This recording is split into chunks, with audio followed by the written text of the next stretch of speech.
So the program tonight is going to be recorded. Hopefully that doesn't discourage anyone from participating, but I'm going to go ahead and get started, and we'll ease into our subject matter slowly. So if there are folks who are still joining us, they should be able to catch up pretty quickly. So my name is Erica Manias. I'm the director of the Issaquah History Museums, and this is one of our virtual history happy hours that we've been doing on a variety of topics here during the pandemic. And so this is one of my favorite topics, not because I'm necessarily a big football fan otherwise, but I just really find this group of guys to be super exciting, and their enthusiasm, even for a game that was played by them coming up on 80 years ago, is so contagious even over the decades. So long before Seattle had the Seahawks, Issaquah had the Alpines. And the first time I became aware of the Alpines was at a Pioneer Reunion, which was an event that we used to have. And at the Pioneer Reunions, folks who'd lived in Issaquah for a long time, had long memories of events there, would show up and they would look at photos from the collection and share memories. And we had one Pioneer Reunion where we had a group of 3 men, all in their 80s and early 90s, and they were talking about the Issaquah Alpines like they were remembering a game played yesterday. And they were so excited remembering this game together that it made me think, wow, there was really something to this team. Everybody really was very excited about watching the Issaquah Alpines. And so then I got another hint a couple years later. A fellow named Mark Meadows called me and he said, hey, I'm from the Greater Northwest Football Association. I'm really interested in some players from the Issaquah Alpine football team, and I'd like to get some more information about them from you. And that was the first, or well, kind of the second indication that there was something pretty exciting about this team. So that not only were folks who'd lived in Issaquah a long time excited about them, people who kept track of the history of football in the Pacific Northwest were excited about them. So we started doing some research, and we started talking to people, and we started diving into the newspaper coverage, and we started learning a little bit more about the Issaquah Alpines. So they were a real scrappy football powerhouse. And so before we get into who the Alpines were and kind of how they transformed Issaquah, let's talk a little bit about football in general, because you might not, like I did not, know the general history of football. So football kind of first came on the scene in college games. People got excited about college football teams. So this is a selection of postcards that represent different young college women rooting for their particular team. Depicted here is Brown and Yale. So it started out as a college thing, and then by 1920, several professional American football teams had formed, and they'd founded the American Professional Football Conference, which was soon renamed the National Football League, so today's NFL. And the first playoff game was played in 1932 between Chicago and Portsmouth. And the Chicago Bears went on to win the first official championship game, held in 1933. So then between the world wars, between World War I and World War II, football really started getting popular all across the United States, and teams started forming up all over the Puget Sound region, in Seattle, in Bremerton, in West Seattle, in Enumclaw, and here in Issaquah. So what else was going on in Issaquah in the 1930s, just so we can have sort of a grounding? So the Depression was on in the 1930s. Issaquah was a small town of less than 1,000 people. It was located on the other side of Lake Washington, so all the way on the other side from the city. So at this time, you could get between Issaquah and Seattle by rail, but you couldn't get there easily over the lake by freeway. So coal mining was in decline, and largely it had become a dairy farming area and a logging community. You can see one of the pictures there represents a shingle mill. So, and the largest employer for many years was the Alpine Dairy. So the football team first formed, and this was just sort of an experiment in 1933. A group of mostly volunteer firemen banded together to form a local football team.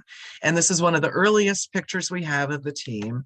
And I am pretty sure that the fellow in the upper left, the dapper fellow with the sweater and the t-shirt or the dress shirt is Ted Stonebridge, and he became the manager of the team. So unfortunately, the first game that the team played, this was the beginning and the end of Ed Stonebridge's career. So I'm going to go ahead and read this quickly to you. Tuesday evening, former high school football players assembled a town team to play a practice game with the high school team. Ed Stonebridge with the town team suffered a dislocated shoulder. He was given treatment here and taken to Renton for thorough examination, but no fractures were found. So Ted told me the story, and he said that after this accident happened, his father said, well, you can't shovel coal with a dislocated shoulder, so maybe you'd better not play football. And so the rest of the teammates got together and voted that he be the team manager. And Ted was later the manager of Stonebridge Chevrolet here in Issaquah. And so he started kind of honing his management skills, working as the manager of the football team. And he was really pretty instrumental in getting them off the ground. And he managed the team from its inception in 1933 until about as late as 1941, as far as we can tell. And so the town team became the Issaquah Firemen. And again, this was because the firemen, volunteer firemen were the ones who kind of started the team. And they played on Memorial Field, which at that time was called the play field, and which the Issaquah Volunteer Fire Department had helped clear so that people could play sports on it. And of course, today this is Veterans Memorial Field, and this is where we hold our community celebrations. So the team's first official uniforms were cast-offs from the Issaquah High School. And as you may know, the first uniforms from the Issaquah High School were from the University of Washington. So it's possible that the Issaquah firemen were wearing third-hand uniforms when they got started, because they were actually purple and yellow. So, and then in this picture, you can see what is the back of the fire hall, which is close to where the games were played. So Issaquah might have been small, but the Issaquah firemen were mighty. They played their first game in 1933 against Rainier Beach. The game was a shutout, with the firemen scoring 13 points against their rival. In their first year of play, the Issaquah firemen were not only undefeated, but unscored upon, which is pretty impressive. A darn sight better than the Seahawks are doing right now. So, and what's more remarkable is they did it again next year. And here's just a taste of some of the football coverage that was written about them. The locals went right to work, and after 3 plays, Harold Stonebridge crashed over center for the winning touchdown. With their suits covered with mud, the two teams battled up and down the rain-soaked field. It's very dramatic. So, and the year after that, in 1935, they did it again. And the year after that, in 1936. So this article reads, there's another claimant to national football honors right on Seattle's doorstep. The Issaquah Firemen, who recently won their 4th straight Puget Sound 160-pound league championship, have not lost a game in 4 seasons of play and claim a national record for teams in their class. And then there's a lot of other very impressive statistics there, ending with they won 6 straight games this year without being scored upon. So they've set themselves up already with a very impressive record. And then in 1937, Issaquah's firemen and Kent's middleweights will play Sunday at Kent for the championship. Both are unbeaten this season, and when they played each other in a previous game, they wound up in a scoreless tie. They really set up a lot of excitement here and who's going to win. So the result of this 1937 Issaquah Kent game was a scoreless tie, which led to a rematch.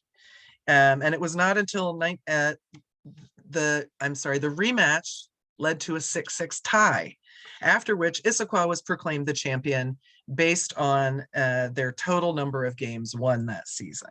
So it was not until 1938 that the firemen were defeated in league play.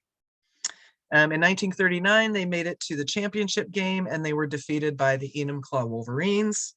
The following year, the firemen beat the Wolverines, bringing home their 6th championship win. And this is the team in their fancy new Alpines uniform. So somewhere around 1940, they became the Issaquah Alpines and were no longer the firemen. So how this came about was Ted Stonebridge persuaded Hans Forrester, who was the manager of the Alpine Dairy, to donate uniforms to the team.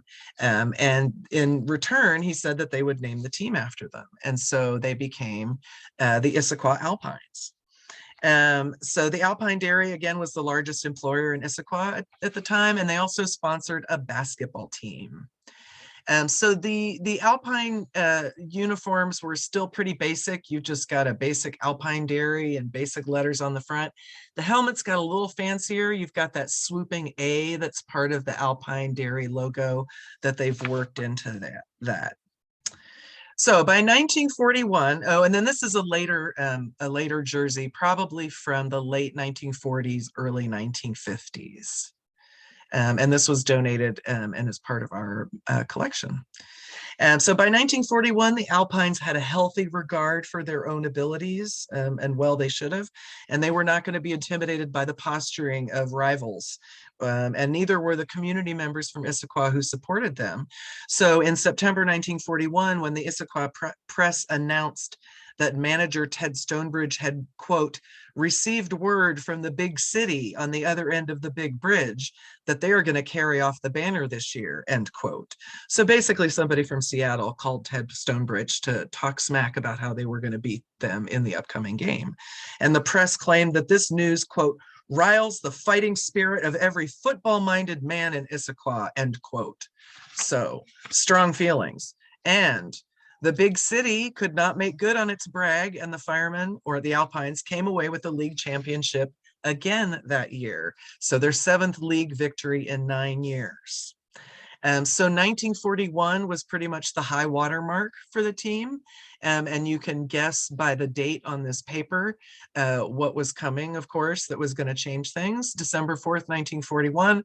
Of course, 3 days later, Pearl Harbor was celebrated, or not celebrated, but the attack on Pearl Harbor occurred. And World War II, the United States became involved in World War II. And so that really put a damper on the success of the team, as a lot of their best players were either enlisted or drafted. So this is a picture of Bill Bluen in his uniform. Bill was actually the team water boy and also one of the correspondents with the newspaper who wrote about the Issaquah Alpines. He enlisted before the war started, or before the United States got involved in the war, right at the end of November. But his enlistment was the only one that I could find both a picture and a notice for. So I included that. So the Alpines did go on to win the 1947 championship, and they were active in the semi-pro league well into the 1950s. But like I said, the high water mark was pretty much 1941.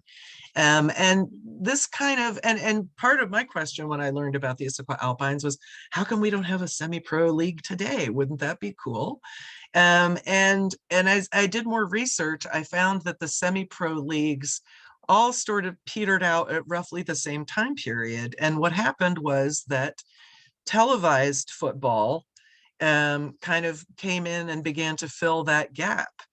So as more and more people bought TV sets and more games were televised, going to see a local game was not as high on your priority list, because why would you sit out in the cold and the rain to cheer for a team when you could sit in your living room and cheer for a team?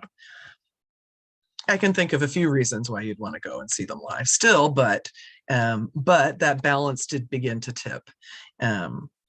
So let's take a look at some of the local football stars that were on the Issaquah Alpines. And this will include some more reading of colorful prose out of the Issaquah Press from those years. So these are just a few of the names that came up repeatedly in Issaquah Press coverage. And when possible, I tried to list positions, but as a small team, there was a whole lot of variation in who played what position and in what particular name they called that at that particular time. So Bill Castagno, quarterback. Many of the touchdowns that the team made were preceded by a pass from Castagno to one of his teammates. So a few of the pieces of coverage about Bill Castagno include: Issaquah fooled the Uptown team completely in the second quarter when, with the ball in midfield, Bill Castagno tossed a beautiful 30-yard pass to Merle Petagana, who dashed 20 yards across the goal line.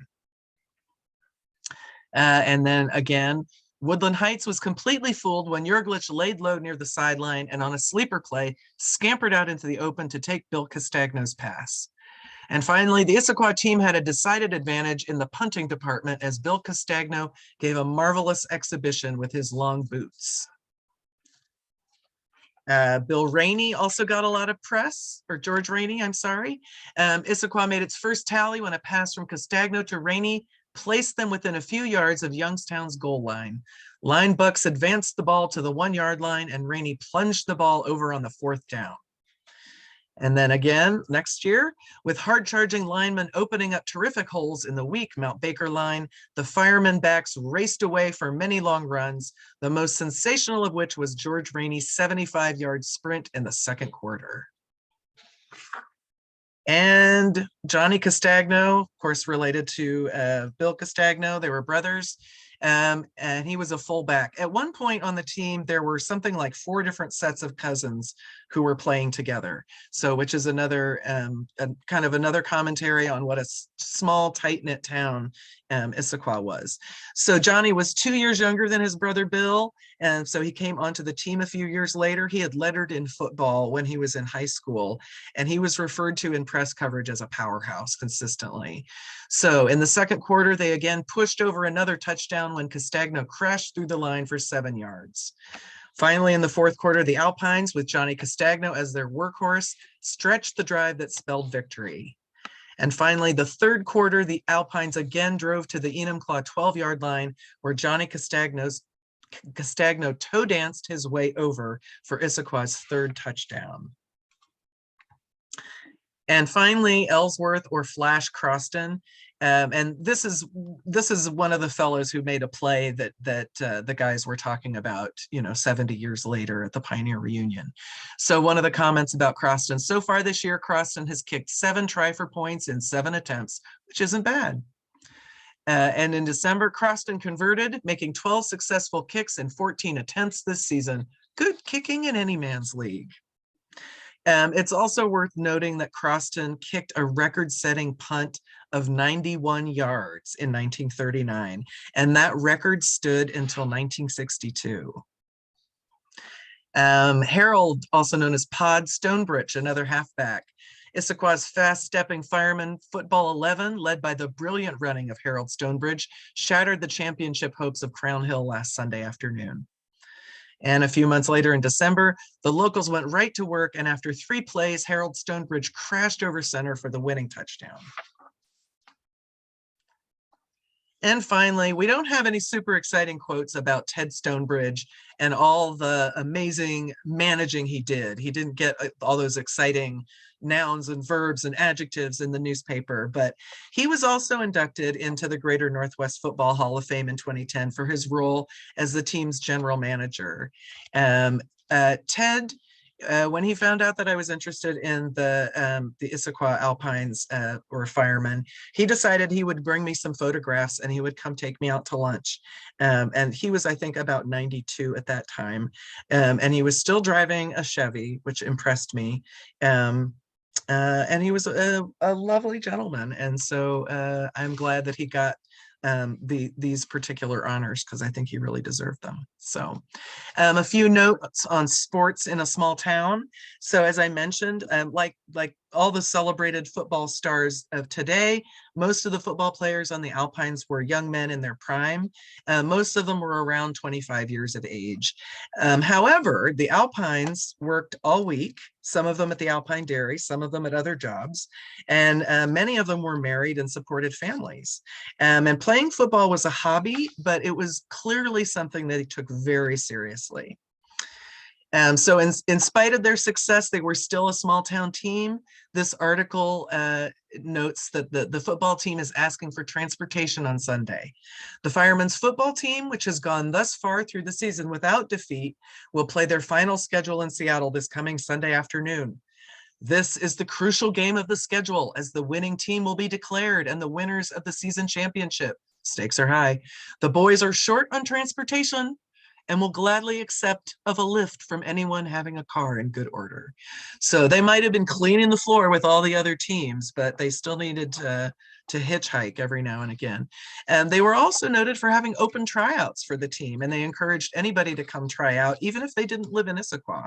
So I know that a few of the guys were not from Issaquah proper. And in fact, there's one fellow we have identified in the photographs where all we have for him is Buzz from Renton. So there was at least one person from Renton on the team.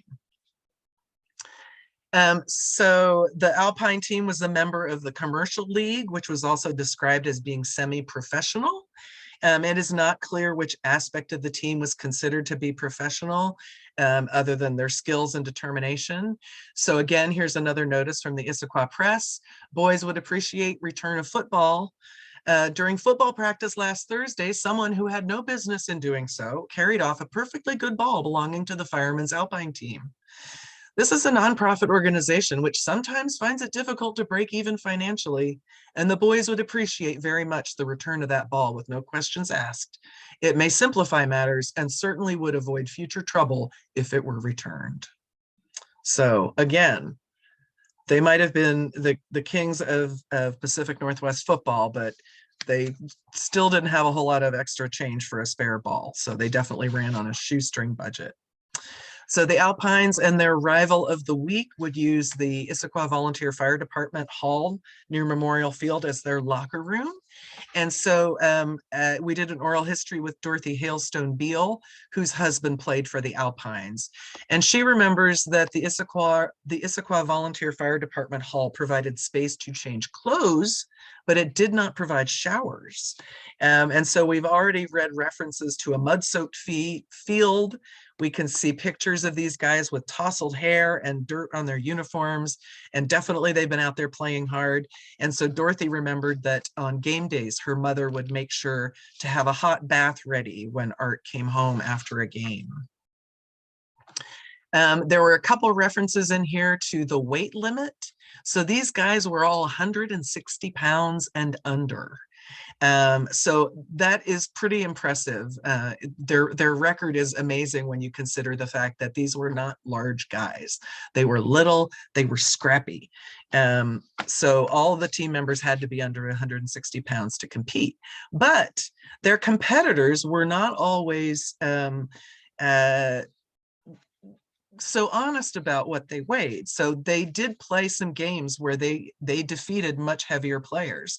So this particular article notes that an Uptown linesman who was injured in the game weighed in at 215, which is more than 50 pounds over what some of the Issaquah players weighed. And the firemen won 7-0 nonetheless, even though they were outweighed. So you love to hear the story of a hero that not only doesn't cheat, but beats out the cheaters. So although the Alpine team adhered to the weight requirements, other league teams did not. In 1939, Grays Harbor hosted a season opener at a new stadium in Aberdeen. And of course, the hope was probably that they would make a great showing in this fabulous new stadium. Grays Harbor reportedly had a 265-pound tackle and a 235-pound running back.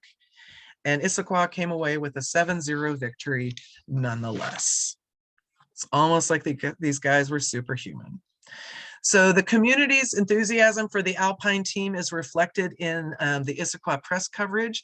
So this was all happening at a time period when A, this was not televised, and B, these games didn't even make it onto the radio. So you had to have somebody there that was going to capture all this exciting action.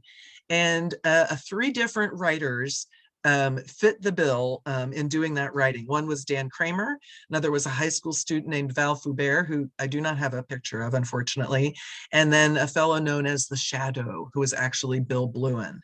And their colorful coverage produced sentences like, Schultz rocked and socked the line for 3 consecutive downs, and Ken McLeod outjumped 3 interferers to gather in the pigskin for a tally. And one of my personal favorites, Stan Favini cracked open the line, bowled over the second defense, and dashed up the sideline for 50 yards. So they really worked hard to convey the excitement of every Sunday afternoon game.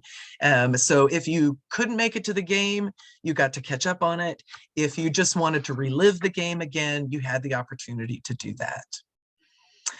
So I found this in the 1961 press, and they were referencing back to a 1948 Labor Day game where the Issaquah Alpines football team trounced Sandpoint Naval Team 32-0 before 3,000 cheering fans at Memorial Field. So let's parse that a little bit. They trounced the Navy team. The Navy, fit, well-trained, ready to protect the country in a time of war. We've just come out of World War II. They're all no doubt in great shape. And the Alpines beat them. So the second amazing number in this sentence is 3,000 cheering fans. Folks, in 1950, Issaquah had a population of 955 people. So that is a lot of people gathering on Memorial Field in one place. So here are some of the records that the Issaquah Alpines hold. Most seasons league champions, most consecutive league champions, most shutouts per season, and best won-loss percentage in team history. And Mark Meadows of the Greater Northwest Football Association wrote that the Alpines, quote, locked up their place as one of the nation's most dominant football teams in semi-professional history, winning 62 games, losing 4, tying 9. 59 of those 75 games were shutouts, making the Issaquah defense one of the best ever over a 9-year span. So today, the Alpines still have the honor of having the region's highest ratio of games won to games lost. And the Issaquah firemen from 1933 to 1936 as a whole have been nominated to the Greater Northwest Football Association Hall of Fame. And so I think some of the reasons that I think that the Issaquah Alpines are so exciting is, again, they really, we see today how much we connect through sports, how unified we can become, you know, when the Seahawks are doing really well, or even when they're not doing really well. It gives us something to discuss with each other and connect with each other over, and it gives us something to have regional pride in. So the Alpines did all those things for Issaquah, you know, in the 20-some years that they were popular. And I think that one of the Alpines' greatest legacies is the ability to inspire great passion, both in the players who played the game. And again, we're looking at a picture of them right after a game. They're sweaty, they're muddy, they're dirty, and they look ecstatic. They look thrilled with themselves. And of course, the great passion of the fans who, you know, 70 years after the fact, were still so excited about Ellsworth Croston's, you know, 93-yard punt, that they still wanted to talk about it. So that's the story of the Issaquah Alpines. If you are interested in seeing us continue the work that we're doing with collecting and preserving Issaquah stories, past and present, you can make a donation to us if you'd like by scanning this QR code. I will also send you a link tomorrow when I send a program update. And if any of you have Issaquah Alpine memories or folks that you knew that played or anything else like that, I would love to hear about that at this time.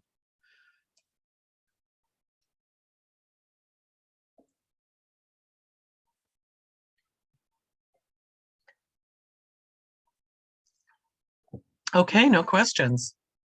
Well, this has been kind of a short program. Hopefully nobody minds that.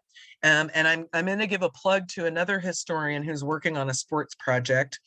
And Marilyn, you may have already heard about this, but a fellow named John Jarvinen is doing a history project on a very contentious 1959 high school football game that apparently was between Issaquah High and one of its rivals and had sort of a contentious ending. So maybe next time we do a sports program, it'll be about that.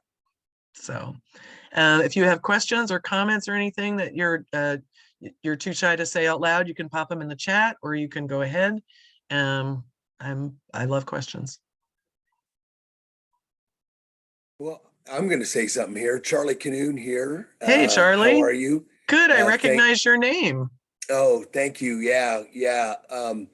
I grew up in the 1970s. I see a lot of familiar names here on the Zoom call, but I also recognize so many of the names of the players of those teams. Those were the men. Those were the Issaquah men. They all grew up and stayed, for the most part, stayed in Issaquah. And you knew all them as somebody who grew up. I watched them. My dad owned the mobile gas station in downtown Issaquah for 25 years, where the King County Library is. And so I started pumping gas when I was 12 years old.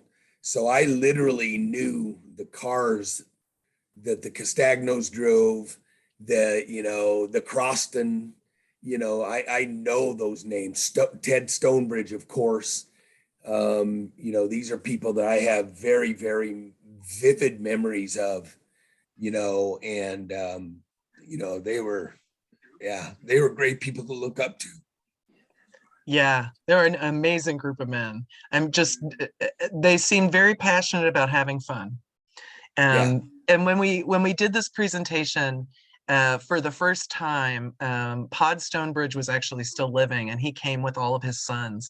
And I got to the part in the presentation where I said, I'm not sure what the semi-professional part was, because I don't think they ever got paid. And one of his sons said, "Oh, that was beer. They got paid in beer. That was the Yeah. semi-professional part."